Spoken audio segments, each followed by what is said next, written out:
பார்த்தீங்கன்னாக்கா 22,500 ரூபாய் மாசத்துக்கு சம்பளம் வருது அவனுக்கு. அங்கேருந்து மார்னிங் 9 to 6 அங்கே வேலை செய்வான். ஈவினிங் பார்த்தீங்கன்னாக்கா 8 மணிலேருந்து 12 மணி வரைக்கும் ரேபிடோ ஓட்டுறான் அந்த பையன். எல்லாருக்குமே தானே அந்த கஷ்டம் இருக்கு, இவனுக்கு தான் கஷ்டம் இருக்கு. ஹார்ட் லைஃப் ஹிட்ஸ் ஹார்ட் அப்படின்னா கூட அந்த பையன் வந்திருந்தான் ஆஃபீஸ்க்கு. சார் எனக்கு ஒரு ஃபைனான்ஷியல் பிளானிங் பண்ணணும், இவ்வளோ ஒரு சேலஞ்சஸ்க்கு நடுவுலையும் ரேபிடோ ஓட்டும்போது பார்த்தீங்கன்னாக்கா ஒரு நாளைக்கு எப்படியும் ஒரு 1000 ரூபாய் எடுத்துட்டு போறான். ஒரு 500 ரூபாய் அவனுக்கு வந்து எக்ஸ்பென்சஸ், ஃபுட் எக்ஸ்பென்சஸ், பெட்ரோல் எக்ஸ்பென்ஸ்னு போனா கூட இன்னொரு ஒரு 500 ருபீஸ் இருக்கு.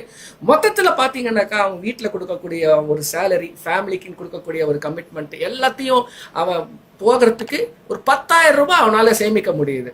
ஒரு பேச்சுலரா அவனால அந்த 10,000 ரூபாயில 2 டிவைட் பண்ணி 5,000 ருபீஸ் எஸ்ஐபி, அவனோட லாங் டேர்ம் சேவிங்ஸ்க்கும் ஒரு 5,000 ருபீஸ் எஸ்ஐபி, ஷார்ட் டேர்ம் சேவிங்ஸில் emergency fund plus health insurance, இது ரெண்டுத்துக்கும் இப்போ நான் என்ன பண்ணியிருந்தேன், டிவைட் பண்ணி கொடுத்துருந்தேன். நான்